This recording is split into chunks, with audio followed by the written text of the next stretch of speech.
And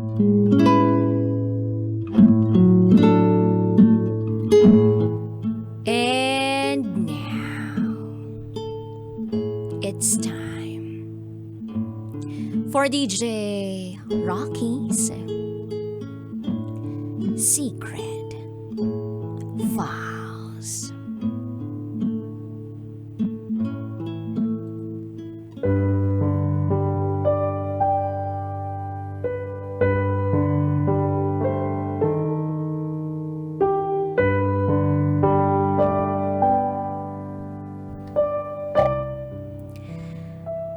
Dapat ko bang sabihin sa fiancé ko ang dark secret ko?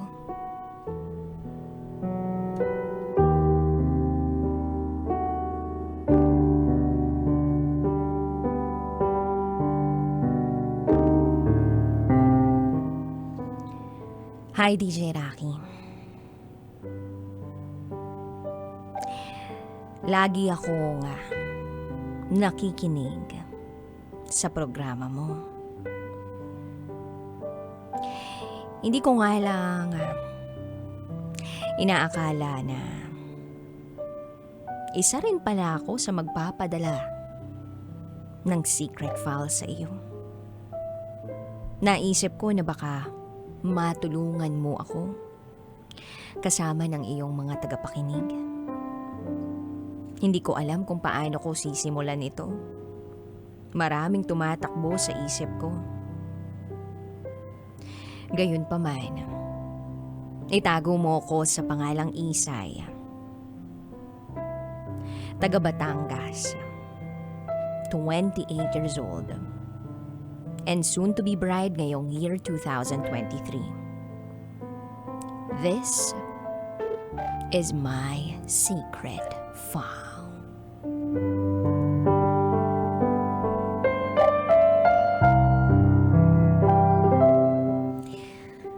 Magwawalong taon na kami ng fiancé ko. Nag-propose siya last year.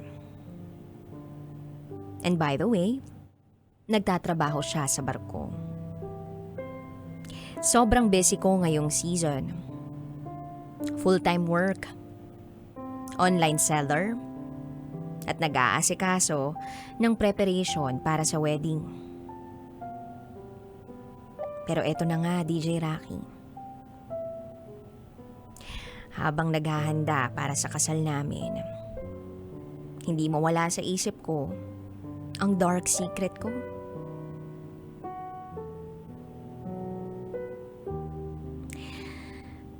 Araw-araw ang lumilipas.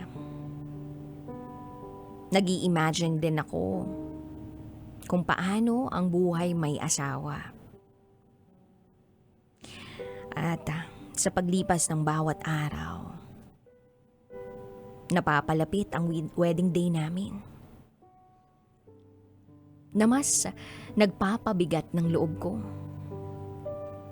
Yung mga nararamdaman ko, pagod, pressure, stress, mapapersonal o sa trabaho, nagsabay-sabay. Gabi-gabi na ako umiiyak ng dahil dito.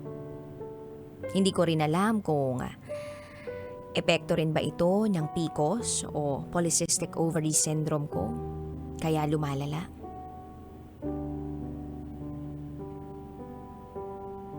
Sabi ko sa sarili ko, baka may kailangan akong sabihin. Pero parang nilalabanan ng utak ko yung sarili kong damdamin.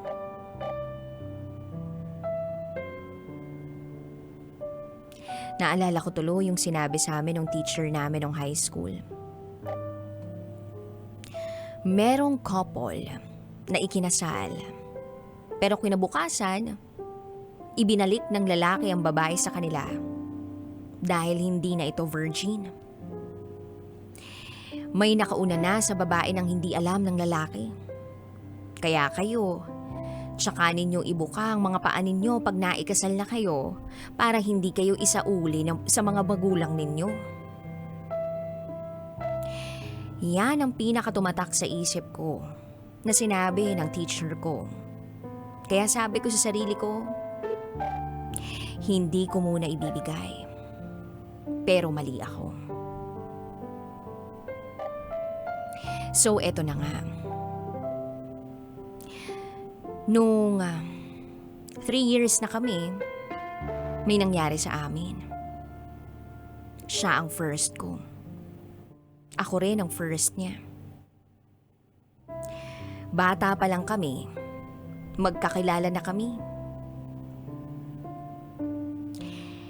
Well, sa kanya kusa kong ibinigay ang matagal ko nang iningatan.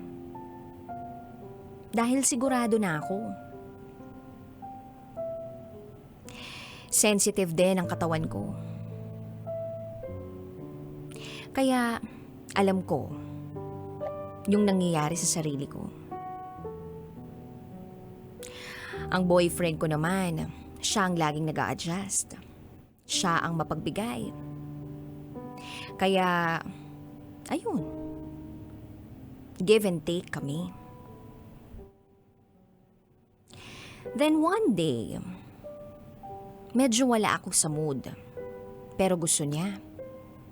Pinagbigyan ko siya pero sa isang kondisyon. Ang kondisyon, walang pasukang magaganap. Ilang minuto ang lumipas, merong biglang pumasok sa isip ko. Bakit parang naranasan ko na ito? Pamilyar ito sa akin. Itinuloy namin ang ginagawa. Dahil ayokong masira ang araw na yun. Ilang linggo ang lumipas, ginawa namin uli yun. Pero napatigil ako. Ibinalot ko yung sarili ko sa kumot, napaupo sa tabi ng kama at hindi ako makapagsalita. Ilang beses akong tinanong ng boyfriend ko kung bakit at anong nangyari sa akin. Hindi ako makainig. Hindi ako makatingin. Panay sorry siya kung nasaktan ko ako o hindi ko raw nagustuhan. Hanggang sa niyaya na niya akong umuwi at kumain pero hindi ako sumama. Nakiusap muna na magstay muna kami. At doon na bumalik sa akin ang memorya. Niyakap ko siya ng matagal at ganun din siya. Hindi niya ako pinilit magsalita dahil alam niyang hindi ako iimik. Ang memoryang nanumbalik sa akin. Yung bata pa lang ako, may ginagawa ang Tito Joe ko. Si Tito Joe, asawa ng tita na kapatid ng tatay ko. Wala akong kamuwang-muwang sa mga nangyayari o ginagawa sa akin. Hindi ko matandaan kung ilang taon ako noon. Kalaro ko lagi ang pinsan kong si Mo. Mas bata siya sa akin. Yung bahay nila ay sa taas. Ang tindahan namin ay sa baba. Kaya nakatambay ako sa kanila. Palagi akong niyayaya ni Tito Joe sa taas. Sa taas, ang pinakaharang nila ay kurtina. Bago ang telebisyon. Doon sa kurtina, half katawan ko taklob ng kurtina. Habang nakadapa at nasa harap ko ay naninunood ako. Si Tito Joe naman nasa likod ng kurtina. Kung asan din ang baba ng katawan ko. Siya ang nagpupwesto sa akin. Walang suot na pambaba at doon ko naramdaman na parang may iba. Sumilip ako. Meron ding nakalabas sa kanya. At ayun, wala akong kaidi-idea. Hindi ko akalaing masama na pala yung ginagawa sa akin ni Tito Joe. Binababoy na pala ako. Siguro, Kinder or grade 1 or 2 ako noon. Wala pa akong alam sa mundo. At nung dumating na nga yung time na may nangyari sa amin ng boyfriend ko na fiancé ko, doon ko na na-realize ang pambababoy na ginawa ng Tito Joe ko sa akin. Naalaman ko rin dahil sa open forum namin sa office na pati pala kapatid kong babae ginawa ng pambababoy ni Tito Joe. 2 years ang tanda ng ate ko sa akin. Habang nagkukwento siya, napahagulgul ako. Hindi lang pala ako ang nakaranas. Pati ang kapatid ko na sobrang lapit sa akin binaboy niya. Sa ngayon, ilang taon na naming hindi nakikita si Tito Joe dahil hiwalay na sila ng tita ko. Yung anak niyang babae, ako ang tumatayong nakatatandang kapatid. Ang mother ko at asawa ni Tito Joe ay magka-close din. Narealize ko na kaya siguro hindi ko natupad ang pangako ko sa sarili ko na ibibigay ko ang sarili ko after wedding. Dahil doon ko mapagtatanto at malalaman kung anong ginawa sa akin ni Tito Joe. Kung hindi ko na ibigay yun, hindi ko malalaman ang kababuyan niya. Ngayon nabuo ang missing puzzle. Habang papalapit ang kasal namin, bumibigat ang dibdib ko. Gumugulo ang isip ko. Dahil hindi ko alam kung sasabihin ko ba sa fiancé ko o sasarilihin ko na lang. February 2, this year lang kausap ko ang fiancé ko. Ang ginawa kong tactic para maipasok ko ang topic yung pagpapalabas ko na narinig ko lang ang kwento na ito kay DJ Rocky. So after ng kwento, nagkaroon kami ng conversation. Sabi ko sa kanya, "Love, kung halimbawa ako yung babae, kasi ikakasal na rin tayo, itutuloy mo ba ang kasal natin?" Sumagot naman siya ng oo naman. Sagot ko sa kanya, "Di ba bilang lalaki sa inyong mga matitino, big deal sa inyo kung kayo yung first?" Ang sagot naman niya, "Oo, pero kung gaya nung napakinggan mo na bata pa naman, wala pang alam, biktima lang siya, tatanggapin ko yun." Then I said, "So anong gagawin mo kung ganun yung nangyari sa akin? Sasabihin mo ba sa pamilya ko?" And then he said, "Aba, oo naman.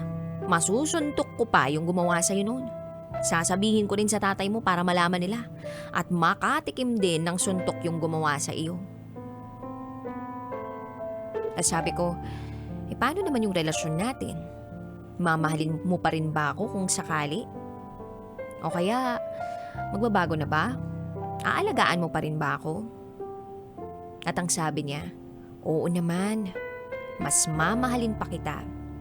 Lalo na at nalaman ko na may pinagdaraanan ka palang ganun na hindi ko alam." Then tinawanan ko siya kasi yung puso ko parang sasabog na. Tapos sabi ko, "Hindi nga." Tapos naging seryoso siya. At ang sabi niya, "Pero mali ang itago ang ganong bagay. Kaya nung nangyari sa'yo, nung kinuwento mo nung high school ka, di ka nagsasabi sa inyo na nangyari yun. Pero kung sa'yo nangyari yung kwento sa radyo, wag mong itatago ha. Mali yun. Mapapangasawa mo na ako.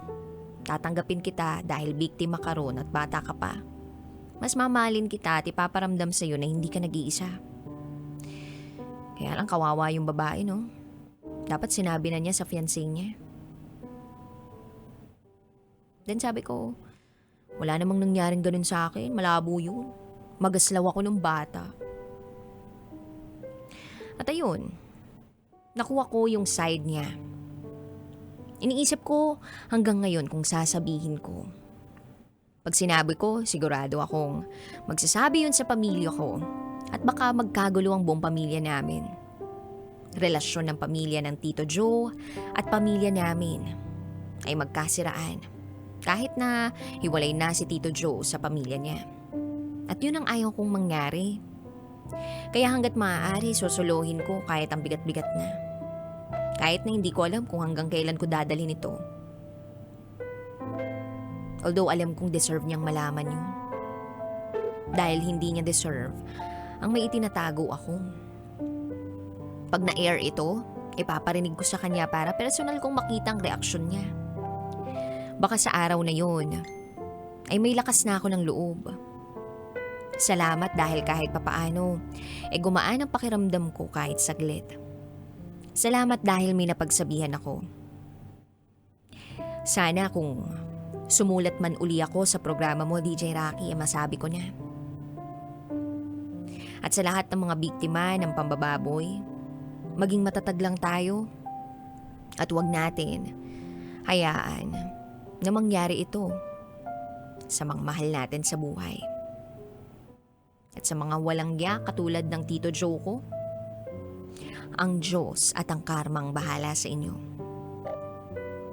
Ang mensahe ko naman para sa fiancé ko, love, sana mapatawad mo ako kung hindi ako nagiging tapat ng buong buo sa iyo.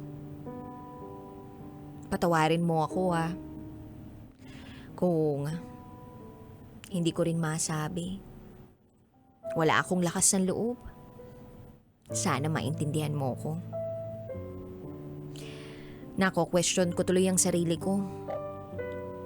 Kung deserve ko ba ang tulad mo. Pero tatandaan mo na kahit anong ligalig ko, malambot ang puso ko pagdating sa'yo. Mahal na mahal kita. Hanggang dito na lang po, DJ Rocky. Muli, ako si Isay. At ito, ang aking secret farm.